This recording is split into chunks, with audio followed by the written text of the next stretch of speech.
Hello everyone. मैं विपिन कुमार और आज से मैं आप लोगों को पढ़ाने वाला हूँ केमिस्ट्री। तो खूब मजे करने वाले हैं, अच्छे से केमिस्ट्री पढ़ेंगे जिससे कि हमारा नीट में बहुत अच्छे से अच्छी रैंक आए और हमारा मेडिकल में एडमिशन हो जाए, एमबीबीएस में एडमिशन हो जाए। साथ ही साथ जेई मेंस को भी साथ में फोकस करेंगे क्योंकि दोनों का सिलेबस सेम ही होता है ना। कुछ चैप्टर्स का डिफरेंस है बट जो भी चैप्टर्स कॉमन है वो सभी सेम है, सब कुछ सेम है। जेई एडवांस का यस बिल्कुल डिफरेंट है, उसमें आपसे वो कुछ भी पूछ सकते हैं, लेकिन जेई मेंस और नीट का सेम होता है। एनसीईआरटी से रिलेटेड कुछ भी एनसीईआरटी से बाहर नहीं आएगा। क्वेश्चन ट्विस्टेड हो सकता है, थोड़ा कॉम्प्लिकेटेड लैंग्वेज में हो सकता है बट आएगा एनसीईआरटी से। ठीक है, तो इन सब बातों को हम ध्यान में रखते हुए हम केमिस्ट्री पढ़ेंगे बहुत अच्छे से। कोई भी किसी को डाउट होगा आप लोग मुझे कमेंट में पूछेंगे। ठीक है, जब भी मुझे टाइम होगा आई डेफिनेटली रिप्लाई। ठीक है, तो कोऑर्डिनेशन केमिस्ट्री शुरू करते हैं। उससे पहले मैं अपने बारे में कुछ बता देता हूँ। तो my self Vipin Kumar Solanki and मैं आपको केमिस्ट्री पढ़ाने वाला हूँ आपसे। तो मैंने लगभग 7 सालों से नीट और जेई के स्टूडेंट्स के लिए प्रिपेयर कराया है। ठीक है, बहुत अच्छे अच्छे रैंक आए हैं मेरे पढ़ाए हुए बच्चे, काफी अच्छे अच्छे जगह आईआईटी में भी हैं, एनआईटी में भी हैं और एमबीबीएस में भी हैं, अच्छे अच्छे गवर्नमेंट कॉलेज में लाइक जिपमर एंड ऑल। ठीक है, तो यस, तो इन्हीं बातों का हमें ध्यान रखते हुए केमिस्ट्री को पढ़ना है, सभी सब्जेक्ट्स को पढ़ना है और मेडिकल में एमबीबीएस में एक अच्छे से अच्छे कॉलेज की गवर्नमेंट सीट लेनी है। तो इन बातों का हमको ध्यान रखना होगा ड्यूरिंग द प्रिपरेशन, क्योंकि ड्राइविंग फोर्स ही नहीं होगा ना तो बच्चों कुछ नहीं हो पाता। फिर ये बात का हम आप लोगों को ध्यान रखना है। Driving force is very important. किसी भी एग्जाम को क्लियर करने के लिए, किसी भी काम को करने के लिए अगर कुछ इंपॉर्टेंट होता है तो होता है हमारा ड्राइविंग फोर्स। अगर हमें यही नहीं पता है कि हम क्यों करना चाहते हैं तो एक टाइम के आने के बाद we will be feel bored, है ना, फिर उतना मन नहीं करेगा करने का। तो ये सब होता है, इसलिए मैंने बोला कि driving force is very important. तो स्टार्ट करते हैं। तो मैंने सोचा जब हम स्टार्ट ही कर रहे हैं केमिस्ट्री तो क्यों ना एक बहुत अच्छे चैप्टर के साथ स्टार्ट करें, कोऑर्डिनेशन कंपाउंड्स। देखिए, इनऑर्गेनिक केमिस्ट्री जनरली लोग डरते हैं, स्टूडेंट्स डरते हैं क्योंकि इसमें काफी कुछ याद करने के लिए होता है, इंफॉर्मेशन बेस्ड होता है। लेकिन मैं इस बात की आपको गारंटी देता हूँ कि if you will study with me, ठीक है, मेरी साथ मेरे लेक्चर्स को आप समझिए, पढ़िए, डाउट्स पूछिए, आपको एक एक चीज समझ में आएगी, सब कुछ समझ में आएगा। This I assure you. ठीक है, सब कुछ हम समझ के करेंगे, चीजों को कॉन्सेप्ट्स के साथ करेंगे, कुछ भी मैं आपको रटाने की कोशिश नहीं करूंगा। ठीक है, कुछ फैक्ट हो सकते हैं जो हमको याद रखने पड़ जाए, उनकी भी छोटी मोटी ट्रिक्स बनाने की कोशिश करेंगे। With the tricks will try to remember this. I am assuring you. चलिए तो स्टार्ट करते हैं coordination compounds. So coordination compound एक बहुत ही इंपॉर्टेंट एंड कॉन्सेप्चुअल चैप्टर है। इंपॉर्टेंट क्यों है? क्योंकि इससे हमेशा दो क्वेश्चंस तो आते ही हैं, 2 3 4 नीट में इतने क्वेश्चंस आ ही जाते हैं।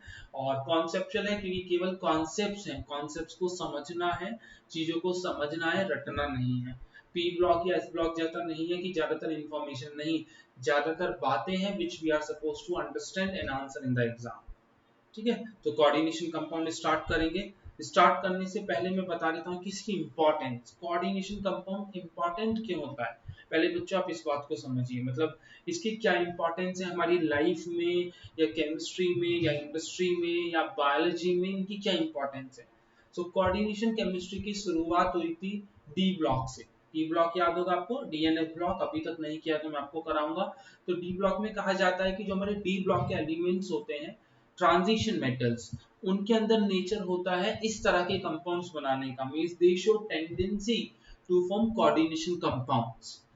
क्यों होता है वो आपने पढ़ा होगा, क्योंकि उनके पास वेकेंट डी ऑर्बिटल होते हैं, उनका साइज कंपैरेटिवली छोटा है या उनका इफेक्टिव न्यूक्लियर चार्ज ज्यादा है, तो वो मॉलिक्यूल्स को अपनी तरफ अट्रैक्ट करके या आयंस को अपनी तरफ अट्रैक्ट करके इस तरह के कॉम्प्लिकेटेड कंपाउंड्स बनाते हैं। इसीलिए कोऑर्डिनेशन कंपाउंड्स को कॉम्प्लेक्स कंपाउंड भी कहा जाता है, क्योंकि इनको पढ़ना इतना आसान नहीं है जितना आसान बाकी इनऑर्गेनिक कंपाउंड्स को होता है, जैसे NaCl, KCl। इनको हम आसानी से समझ सकते हैं, ionic bond and all, but ये इतने आसान नहीं होते हैं, इनमें कुछ और भी है। इसलिए इनको हम कोऑर्डिनेशन कंपाउंड या फिर कॉम्प्लेक्स कंपाउंड्स कहते हैं। तो वहां से इसकी शुरुआत हुई थी। ठीक है, तो इससे पहले कि मैं इस चैप्टर्स के कोर टॉपिक्स पे स्टार्ट करूं, पहले हम इसकी इंपॉर्टेंस समझेंगे कि ये कहां-कहां और क्यों क्यों इंपॉर्टेंट है एज पर आवर सिलेबस। तो सबसे पहले आई थिंक सभी बच्चों ने क्लोरोफिल का नाम सुना होगा। क्लोरोफिल,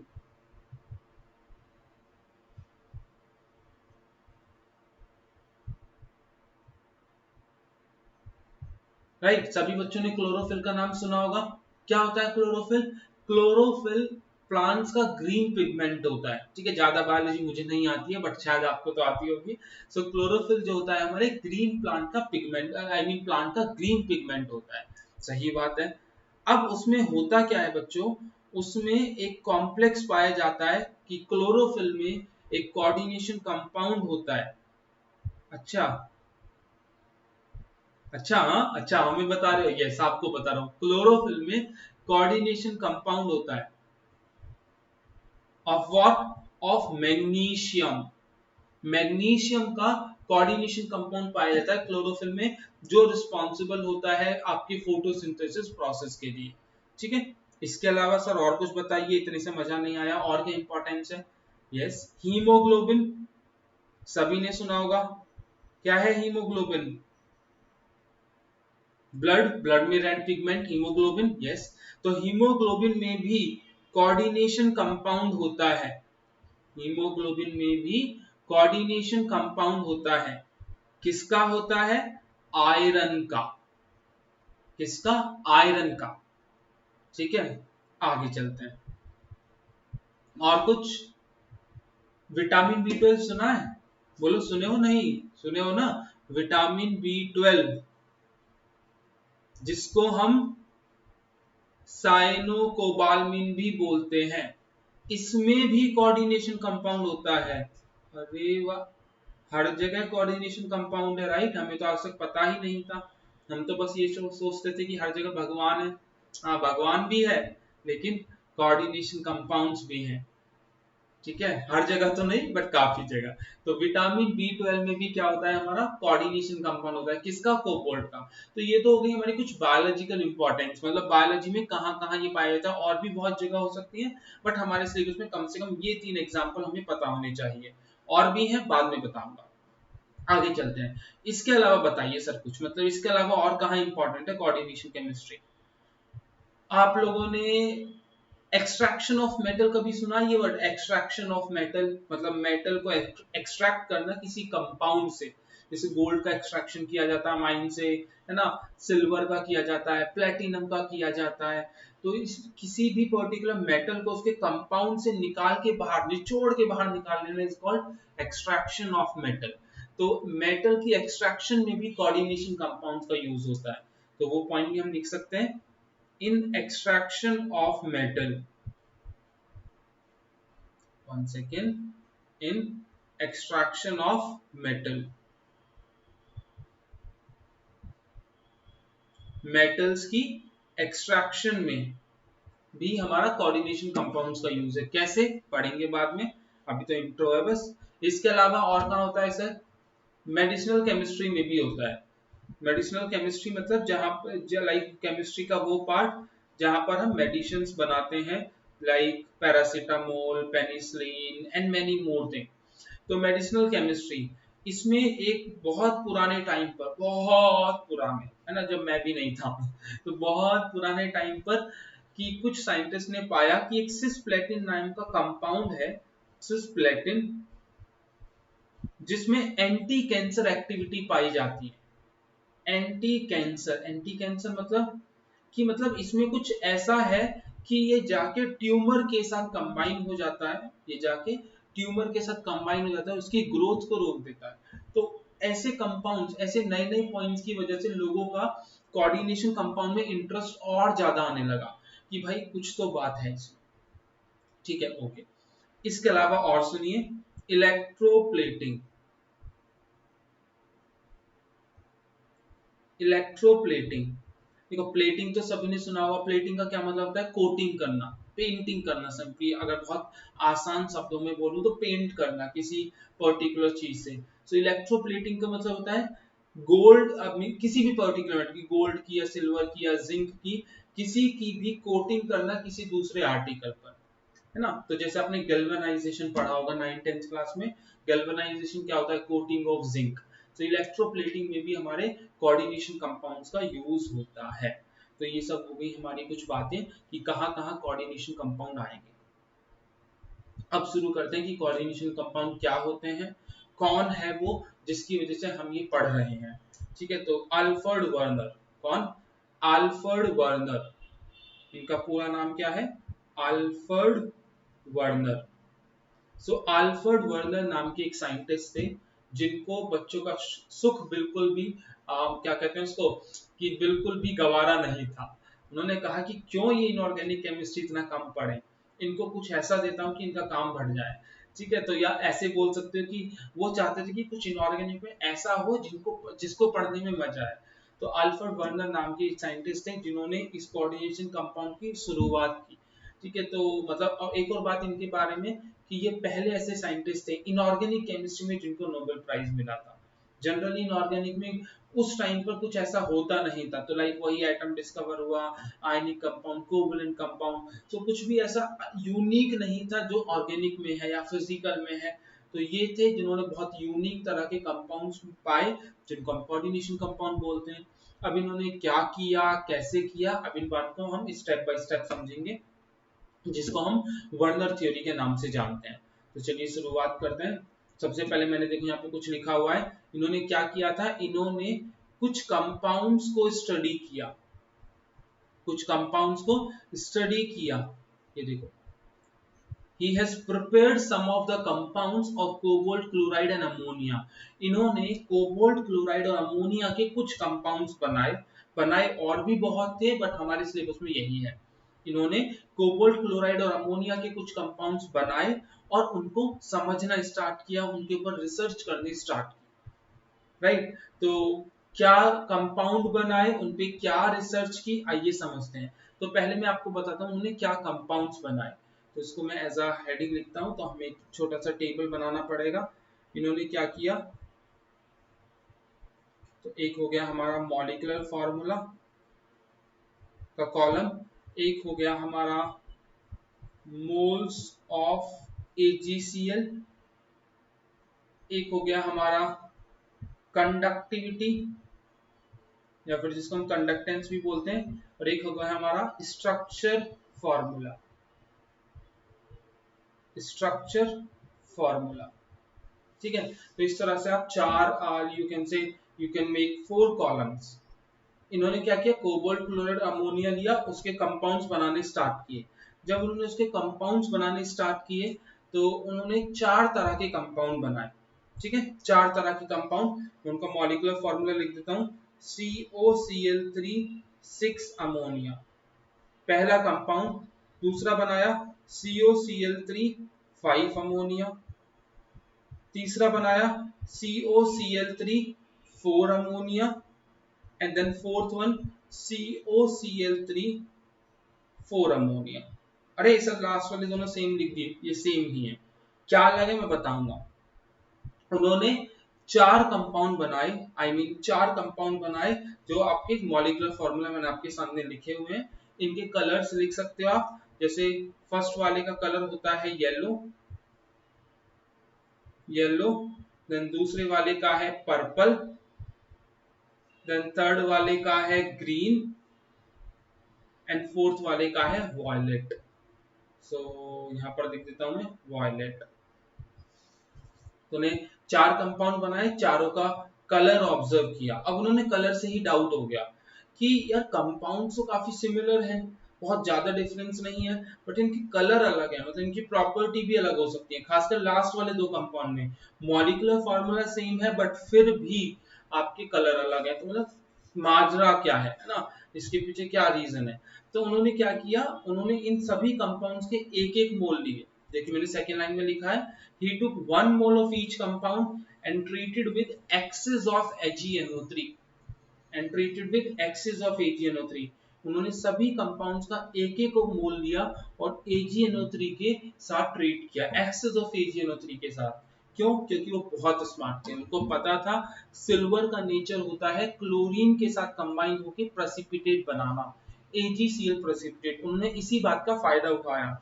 उन्होंने सोचा कि इन सभी कंपाउंड में क्लोरीन है, मतलब कुछ ना कुछ तो हो सकता है कि सिल्वर क्लोरीन के साथ रिएक्ट करके प्रेसिपिटेट तो बना सकता है। तो उन्होंने शुरुआत की, पहले कंपाउंड का 1 मोल लिया, AgCl डाला, तो उन्होंने देखा जी 1 मोल ऑफ कंपाउंड आपको 3 मोल्स ऑफ AgCl दे रहा था। उन्होंने यही एक्सपेक्ट किया था कि 3 क्लोरीन है तो 1 मोल कंपाउंड 3 मोल AgCl देना चाहिए, सही बात है।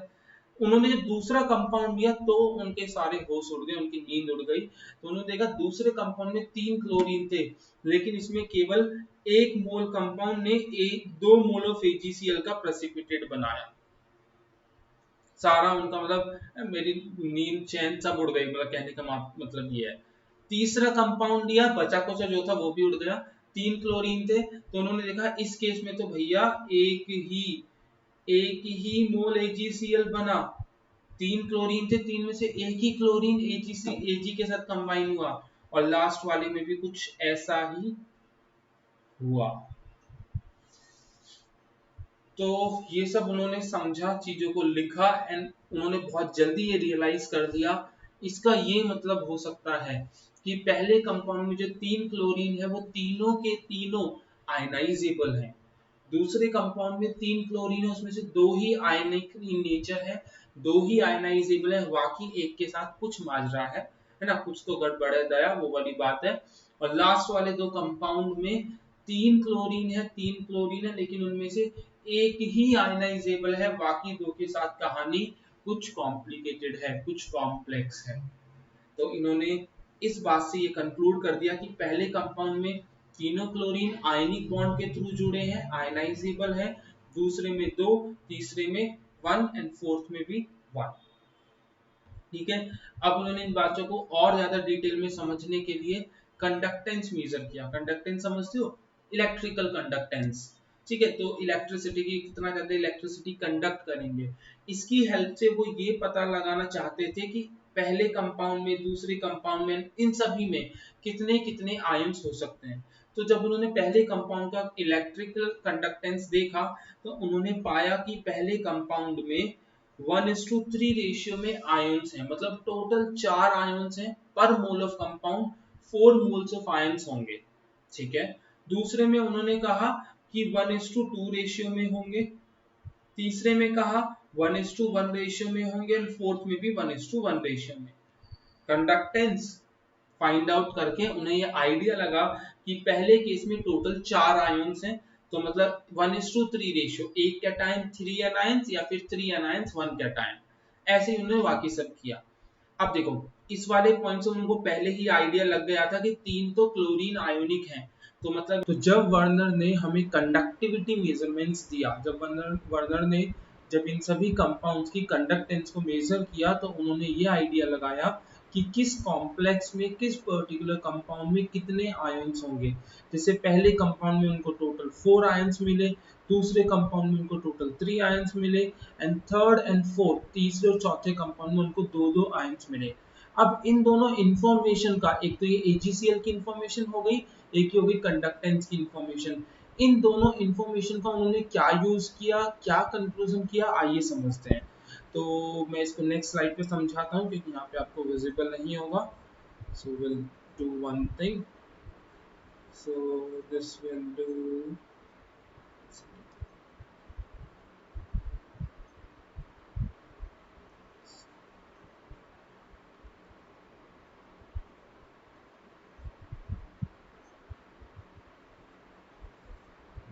हाँ जी, तो यहाँ पर हम समझेंगे इसको।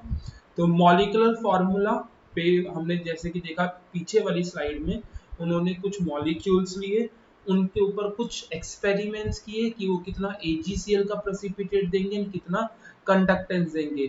अब इसको उन्होंने कंक्लूजन क्या निकाला वो हमें समझना है कि उन्होंने इन इंफॉर्मेशन के बेसिस पे मॉलिक्यूल का स्ट्रक्चर दिया। आइए समझते हैं structural formula. Structural formula, okay, चलिए बच्चों, तो स्ट्रक्चरल फॉर्मूला पहले कंपाउंड में क्या बोला था, देखो ध्यान से देखो।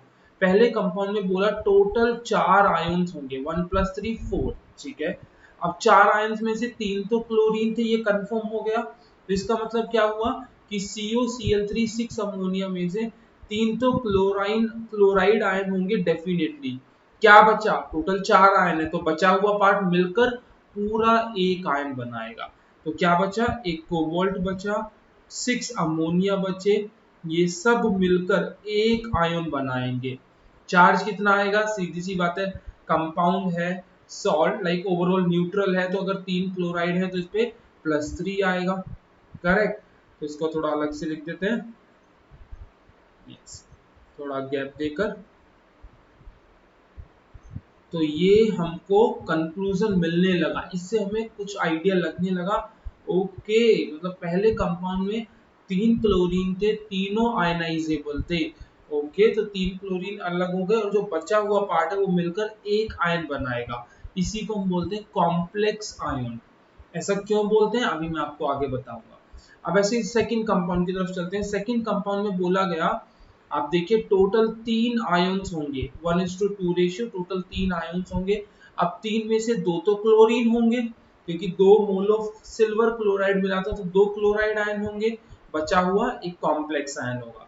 तो इसको लिख लेते हैं CO NH3 5 Cl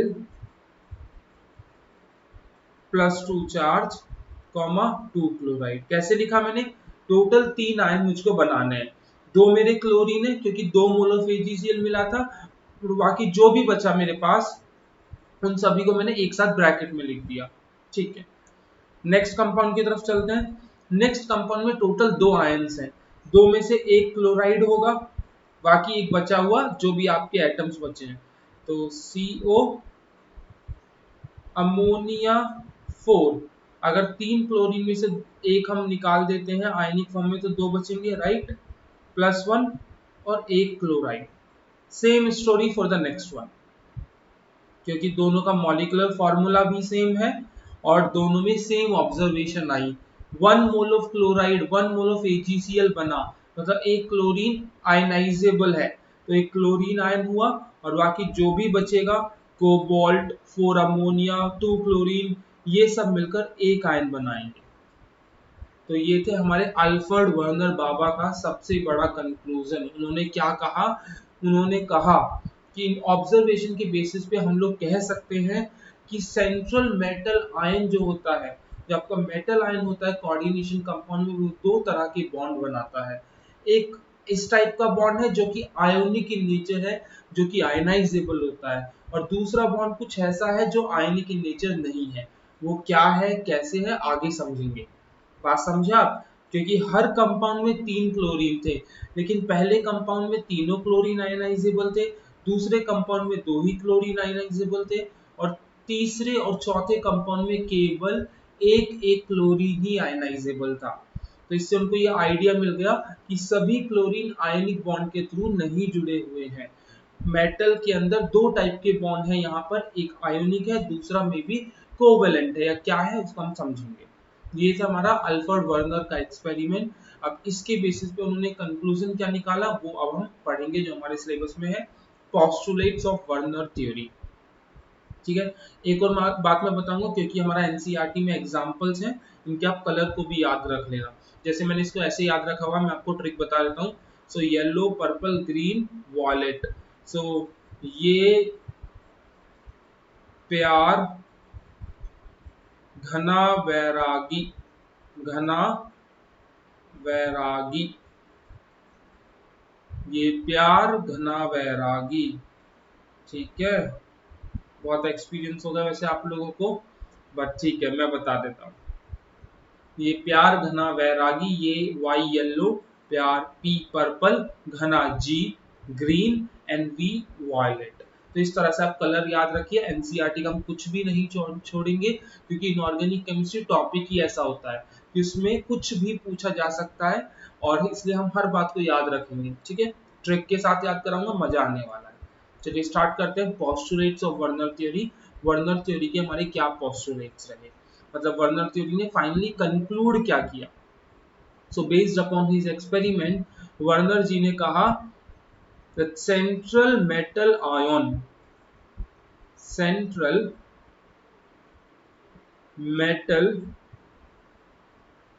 एटम और आयन, है ना, एटम भी हो सकता है न्यूट्रल, या फिर आयन भी हो सकता है। सेंट्रल मेटल एटम और ion in coordination compound, in coordination compound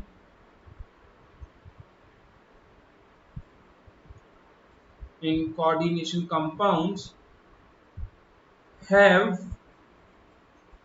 have two types of valencies. Have two types of valencies. ये हमें अल्फ्रेड वर्नर जी ने कहा, जो कि मैंने आपको बहुत ही सिंपल शब्दों में बताया कि जो सेंट्रल मेटल होता है उसके पास दो टाइप के बॉन्ड होते हैं। इसी वजह से टोटल 3 क्लोरीन में से कुछ केसेस में तीनों क्लोरीन आयनाइजेबल थे, कुछ केसेस में 2, कुछ केसेस में 1। क्योंकि मेटल दो टाइप के बॉन्ड बना रहा है कोऑर्डिनेशन कंपाउंड में, तो उन्होंने कहा कि कोऑर्डिनेशन कंपाउंड में जब आपका सेंट्रल मेटल है वो दो टाइप की वैलेंसी बनाता है, और इनको नाम दिया गया प्राइमरी एंड सेकेंडरी वैलेंसी। इन्होंने अपने टाइम पर इनको क्या नाम दिया? Primary and secondary valency. Primary valency, तो एक आप टेबल बना लीजिए जिनमें हम इनके इंपॉर्टेंट पॉइंट पढ़ेंगे। सेकेंडरी वैलेंसी, नोट्स अच्छे से बनाना, क्योंकि केमिस्ट्री में नोट्स का बहुत बड़ा इंपॉर्टेंस होता है। इनफैक्ट सभी में ही होता है, केमिस्ट्री में भी, बायोलॉजी में भी, लेकिन खासकर इनऑर्गेनिक केमिस्ट्री में। अगर आपके पास अच्छे नोट्स नहीं है, आपने चीजों को अच्छे से नहीं लिखा हुआ है, अच्छे का मतलब राइटिंग अच्छा होना जरूरी नहीं है, मेरी भी बहुत अच्छी नहीं है। अच्छे का मतलब है कि सारी इंफॉर्मेशन होना शॉर्टकट के साथ, ट्रिक्स के साथ, एंड एक प्रिसाइज वे में होना, मतलब अननेसेसरीली कुछ भी एक्स्ट्रा नहीं लिखना है और कुछ भी कम भी नहीं लिखना है, बिल्कुल एडिक्वेट अमाउंट। सो वर्नर जी ने कहा कि जो सेंट्रल मेटल है उसमें दो टाइप की वैलेंसीज होती हैं। वैलेंसी मतलब बॉन्ड, अपने दिमाग में बॉन्ड समझिए कि सेंट्रल मेटल दो टाइप के बॉन्ड बनाते हैं। एक को उन्होंने प्राइमरी वैलेंसी कहा, दूसरे को उन्होंने सेकेंडरी वैलेंसी कहा। तो चलिए इनके बारे में समझते हैं क्या क्या हमारे इंपॉर्टेंट पॉइंट है। तो पहली बात समझेंगे कि जो प्राइमरी वैलेंसी, उन्होंने कहा जो प्राइमरी वैलेंसी है वो होती है आपकी ionisable. Primary valencies ionisable.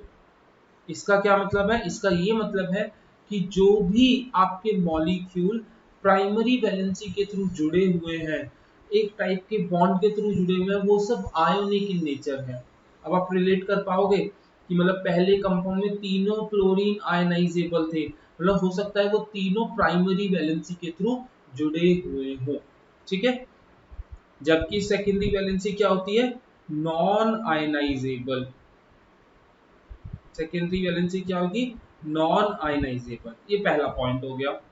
Second point, आज के टाइम में प्राइमरी वैलेंसी को ऑक्सीडेशन नंबर कहा जाता है। मतलब ऑक्सीडेशन नंबर तो आपको पता ही होगा, 11th क्लास से पढ़ते आ रहे हो। ऑक्सीडेशन नंबर कि सेंट्रल एटम का जो ऑक्सीडेशन नंबर है वही प्राइमरी वैलेंसी है भैया, कुछ अलग नहीं है, वही उसका चार्ज। ओके। और सेकेंडरी वैलेंसी को कहा जाता है कोऑर्डिनेशन नंबर। अब ये क्या है? हाँ बिल्कुल, चैप्टर अभी जस्ट हमने स्टार्ट ही किया है, इंट्रो ही चल रहा है एक तरह से। पहली थ्योरी कि जो हमारे वर्नर जी ने क्या किया था एक्सपेरिमेंट में, सब मैं बताऊंगा। कोऑर्डिनेशन नंबर क्या होता है अभी के लिए आप इसे ये समझ लीजिए, coordination number is like neighbouring atoms, ऐसे समझ लो, नेबर्स। कि अगर मेरा घर है, ये मेरा घर है, तो मेरे घर के इस साइड में भी एक घर है, इस साइड में भी एक घर है, तो मेरा कोऑर्डिनेशन नंबर हुआ 2 नेबर्स, ठीक है। अगर मेरे घर के पीछे भी एक घर है तो मेरा कोऑर्डिनेशन नंबर हुआ 3, और मेरे घर के आगे भी एक घर है तो मेरा कोऑर्डिनेशन नंबर हुआ 4। वैसे ऐसा घर होता तो नहीं है जिसके चारों तरफ घर हो, ठीक है, कोई वो राष्ट्रपति भवन थोड़ी ना है कि हर तरफ मतलब फोर्स खड़ी हुई है, जस्ट टाइम से ही, ठीक है। तो कहने का मतलब है अभी के लिए coordination number is nothing but neighbouring atoms, इसको ऐसे समझो। एग्जैक्टली क्या मतलब है बाद में पढ़ेंगे। चलिए आगे चलते हैं। थर्ड पॉइंट, जो आपकी प्राइमरी वैलेंसीज होती हैं वो केवल केवल और केवल आयोनिक मॉलिक्यूल्स या आयन्स से ही सेटिस्फाई होती हैं। Means primary valency is satisfied by only ionic ligands. या अभी आप इसको लीगेंड टर्म को छोड़ो, आयंस पर ध्यान दो कि जो प्राइमरी वैलेंसी होगी वो केवल और केवल आयन से ही सेटिस्फाई होगी। हाँ सही तो बात है, मैंने बोला प्राइमरी वैलेंसी ऑक्सीडेशन नंबर है, मतलब मेटल के ऊपर चार्ज +1 +2 +3। अरे भाई ये किससे रिलेटेड है? ये आयन से ही तो रिलेटेड है ना। तो आयन जब जुड़ेगा तभी तो उस चार्ज को न्यूट्रलाइज करेगा, उसको स्टेबलाइज करेगा। बिल्कुल सही बात है। जबकि जो कोऑर्डिनेशन नंबर होता है, it can be satisfied by it can be satisfied by ionic as well as neutral ligands, ionic as well as neutral ligands. अब ये लीगेंड्स आपके लिए नया टर्म है, देखो चैप्टर नया है तो काफी कुछ नया होगा, है ना, सीधी सी बात है, धीरे धीरे सब समझाऊंगा। अभी बस ये समझो कि प्राइमरी वैलेंसी को जो सेटिस्फाई किया जा सकता है वो केवल आयंस की हेल्प से किया जा सकता है। सेकेंडरी वैलेंसी को सेटिस्फाई करने के लिए आयंस भी हो सकते हैं या न्यूट्रल मॉलिक्यूल्स भी हो सकते हैं। ठीक है, मतलब वही वाली बात है, क्योंकि कोऑर्डिनेशन में क्या, नेबर्स, तो मेरे नेबर्स ऐसे भी हो सकते हैं, लाइक जो मतलब बहुत आई से कि मेरे नेचर के टाइप के हो या मेरे अपोजिट नेचर के भी हो सकते हैं, मतलब आयनिक हर टाइप के हो सकते हैं, आयनिक भी हो सकते हैं, न्यूट्रल भी हो सकते हैं। चलिए आगे चलते हैं, नेक्स्ट पॉइंट बताता हूँ बच्चों। तो नेक्स्ट पॉइंट, फोर्थ पॉइंट, जो प्राइमरी वैलेंसी होती है आपकी, प्राइमरी वैलेंसी, ठीक है, वो होती है आपकी नॉन डायरेक्शनल, नॉन डायरेक्शनल। अरे अभी तो मैंने बोला प्राइमरी वैलेंसी इज आयनाइजेबल, मतलब primary valency is nothing but something related to ionic bond, है ना। अपने दिमाग में आप इसको ऐसे ही समझिए कि आयोनिक बॉन्ड ही है प्राइमरी वैलेंसी, मतलब वो बॉन्ड है जो आयोनिक बॉन्ड है। तो आयोनिक बॉन्ड की तो कोई डायरेक्शन नहीं होती ना, क्योंकि आयोनिक बॉन्ड क्या है, जस्ट फोर्स ऑफ अट्रैक्शन। मैं यहाँ पर बैठा हूँ, मेरे सामने कोई है, तो वो यहाँ पर भी अट्रैक्टेड हो सकता है, इस डायरेक्शन में भी, इस डायरेक्शन में, मेरे पीछे भी, इस साइड भी। Ionic bond is just a force of attraction, वो किसी भी डायरेक्शन में हो सकता है। जबकि जो हमारा दूसरा था कोऑर्डिनेशन या सेकेंडरी वैलेंसी, सेकेंडरी वैलेंसी क्या था, कोऑर्डिनेशन नंबर। अब नेबर्स, नेबर्स तो ऐसा तो नहीं ना, कहीं भी हो सकते हैं, मेरे ऊपर थोड़ी मेरे नेबर्स होंगे, राइट, मेरे घर के ऊपर हवा में थोड़ी लटके हुए होंगे, सीधी सी बात है, ना मेरे बेसमेंट में होंगे, धरती के नीचे, एक पर्टिकुलर है ना, डायगोनली होंगे। नेबर्स मतलब या तो राइट साइड या लेफ्ट साइड, राइट, या पीछे के साइड, घर के पीछे के साइड, पीछे वाली गली में, नेबर्स का यही तो मतलब हुआ। तो कोऑर्डिनेशन नंबर जो है वो मतलब एक पर्टिकुलर डायरेक्शन में ही होगा, एक वो पर्टिकुलर डायरेक्शन से ही रिलेटेड होगा, कि वो मॉलिक्यूल या आयंस जो कोऑर्डिनेशन नंबर के लिए रिस्पॉन्सिबल है वो एक पर्टिकुलर डायरेक्शन में ही होंगे। मतलब जो आपका कोऑर्डिनेशन नंबर होता है, it is directional in nature, it is directional. ये ओके बच्चों, तो ये थी हमारी अल्फ्रेड वर्नर थ्योरी, ये हमारी वर्नर थ्योरी थी। वर्नर जी ने सबसे पहले कुछ एक्सपेरिमेंट्स किए कुछ कंपाउंड्स के ऊपर, और उन एक्सपेरिमेंट्स के बेसिस पे उन्होंने कुछ कंक्लूड किया। वो कंक्लूड क्या था, प्राइमरी एंड सेकेंडरी वैलेंसी की कोऑर्डिनेशन कंपाउंड में सेंट्रल मेटल दो टाइप की वैलेंसीज बनाते हैं, दो टाइप के बॉन्ड बनाते हैं, एक को प्राइमरी वैलेंसी और दूसरे को सेकेंडरी वैलेंसी का नाम दिया गया है। मैं आपको बता देता हूँ समझने के लिए, आप प्राइमरी वैलेंसी को समझने के लिए आप प्राइमरी वैलेंसी को आयनिक बॉन्ड समझिए, आयोनिक बॉन्ड, ठीक है, आयोनिक बॉन्ड। और सेकेंडरी वैलेंसी को आप समझिए, सेकेंडरी वैलेंसी को आप समझिए कोऑर्डिनेट बॉन्ड, क्योंकि आज के टाइम में हमें पता है, उस टाइम पे उन लोगों को नहीं पता था कि ये कौन से बॉन्ड है, लेकिन उनकी इतनी मेहनत की वजह से आज के टाइम में हमें पता है कि कोऑर्डिनेशन कंपाउंड को कोऑर्डिनेशन कंपाउंड क्यों बोलते हैं, क्योंकि वो कोऑर्डिनेट बॉन्ड थे। तो सेकेंडरी वैलेंसी का नाम दीजिए कोऑर्डिनेशन बॉन्ड और कोऑर्डिनेट बॉन्ड। ओके, सो मेरा कहने का ये मतलब है, अगर आप प्राइमरी वैलेंसी को आयनिक बॉन्ड और सेकेंडरी वैलेंसी को कोऑर्डिनेट बॉन्ड मान के चलेंगे तो आपको सारे पॉइंट समझ में आएंगे। एक बार मैं देखो दोबारा आपको बताता हूँ, प्राइमरी वैलेंसी को आयनिक बॉन्ड दिमाग में समझना।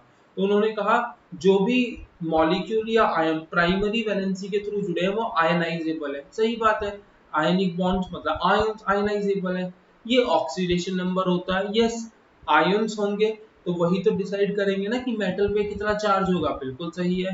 केवल आयोनिक लीगेंड्स, केवल आयंस ही ऑक्सीडेशन नंबर को सेटिस्फाई कर पाएंगे, बिल्कुल सही बात है। आयन से तो डिसाइड करेंगे कि मेटल के ऊपर +1 चार्ज होगा या +2 चार्ज होगा, न्यूट्रल एटम थोड़ी ना डिसाइड करेगा, उसका तो कुछ चार्ज जीरो है, ठीक है, समझ पा रहे हो, सब रिलेटेड है। सेकेंडरी वैलेंसी मैंने क्या बोला, कोऑर्डिनेट बॉन्ड। तो मतलब coordinate bond is a type of covalent bond, वो तो आयनिक इन नेचर नहीं होता है, इसीलिए लिखा है नॉन आयनाइजेबल। मतलब वो मॉलिक्यूल या वो स्पीसीज जो आपके सेकेंडरी वैलेंसी के थ्रू जुड़ी है, जो कोऑर्डिनेट बॉन्ड के थ्रू जुड़ी है, वो आयोनिक इन नेचर नहीं है। It is equal to coordination number, इसको हम कोऑर्डिनेशन नंबर बोलते हैं, जिसका मतलब है नंबर ऑफ कोऑर्डिनेट बॉन्ड। ठीक है, डिटेल में बाद में पढ़ेंगे। It is satisfied by ionic as well as neutral ligand, मतलब आयंस भी बना सकते हैं कोऑर्डिनेट बॉन्ड और न्यूट्रल लिगेंड भी। सीधी सी बात है, कोऑर्डिनेट बॉन्ड बनाने के लिए लोन पेयर चाहिए, या आयन लाए या न्यूट्रल लिगेंड लाए, हमें तो लोन पेयर चाहिए कहीं से भी आए, और दैट्स इट। तो ये डायरेक्शनल होता है, क्योंकि कोऑर्डिनेट बॉन्ड एक कोवलेंट बॉन्ड का ही टाइप है, और कोवलेंट बॉन्ड आप लोगों ने 11th में पढ़ा हुआ है, ऑर्बिटल की शेयरिंग ओवरलैपिंग से बनता है, और ओवर ऑर्बिटल की ओवरलैपिंग किसी भी डायरेक्शन में नहीं होगी, वो एक पर्टिकुलर डायरेक्शन में ही होगी, आयनिक बॉन्ड के जस्ट अपोजिट। ठीक है, तो आई होप आपको ये सब समझ में आया होगा। So thank